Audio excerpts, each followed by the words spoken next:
Salut à tous, c'est Vincent, vous êtes sur Vincent Quête. Aujourd'hui, je vous parle d'Europe. On avait déjà parlé ensemble du traité de Maastricht. Je vous remets le lien de la vidéo si vous ne l'avez pas encore vu. Mais aujourd'hui, on revient 70 ans en arrière avec un traité qui a institué une première communauté européenne. C'était donc en 1951. Tout de suite, un sujet et on se retrouve juste après. C'était le 18 avril 1951, il y a 70 ans jour pour jour.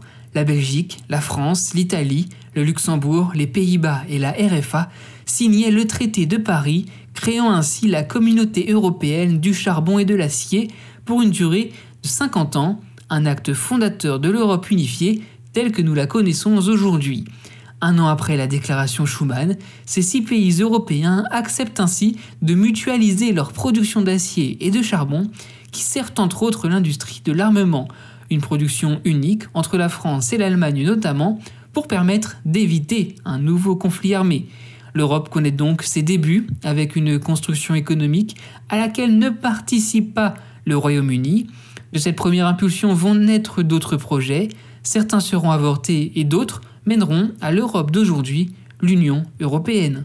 Voilà pour ce sujet, que vous avez pu le voir, des images d'archives de cette signature, de ce traité de Paris à ne pas confondre. Il y en a eu beaucoup des traités de Paris. On se retrouve maintenant pour parler de cette CECA et de tout d'abord 2 hommes au destin lié. Le 9 mai 1950, le ministre français des Affaires étrangères Robert Schuman adresse une déclaration, la fameuse déclaration Schuman. Je vous en ai parlé dans le sujet, appelant à cette CECA. Il est aidé par Jean Monnet, qui deviendra le premier président de la CECA.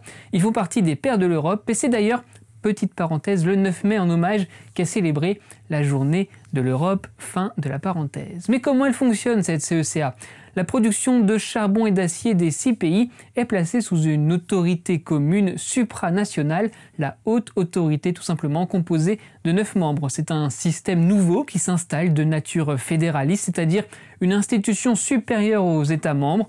Il y a aussi une assemblée avec des députés et un conseil des ministres intergouvernemental de l'unionisme face au fédéralisme donc. La CECA est un succès, encore plus que ce que l'on pouvait imaginer alors. Et cela, je dirais, donnait des ailes aux europhiles. Ils ont voulu créer la CED pour Communauté européenne de défense, en touchant aux régalias encore plus politiques. Donc, ils se sont brûlés les ailes. Et c'est donc progressivement par l'économie que cette communauté européenne s'est formée. Allez, je vais rappeler très brièvement les grandes dates et les traités européens que vous devez, je pense, connaître. Le 25 mars 1957, ce sont les traités de Rome qui instituent la Communauté économique européenne, la CEE et Euratom. 1979, le Parlement européen et Simone Veil pour ne citer qu'elle. En 1980, l'acte unique européen. 7 février 1992, le traité de Maastricht et l'Union européenne, je vous renvoie vers la vidéo. L'euro monnaie unique en 2002, le projet d'une constitution européenne en 2005 rejeté et remplacé entre guillemets par le traité de Lisbonne 2 ans plus tard, sans oublier les élargissements et l'Europe qui passe de 6 États membres en 1957 à 27 aujourd'hui, après être monté jusqu'à 28 membres. On a parlé du Brexit, une Europe qui se construit toujours progressivement. C'est sur cela que se termine cette vidéo. Merci d'avoir été au rendez-vous. On se retrouve, je l'espère, très vite. L'actu, c'est sur Instagram, le fil info. Il y a aussi les réseaux sociaux. N'oubliez pas, soyez heureux, restez curieux.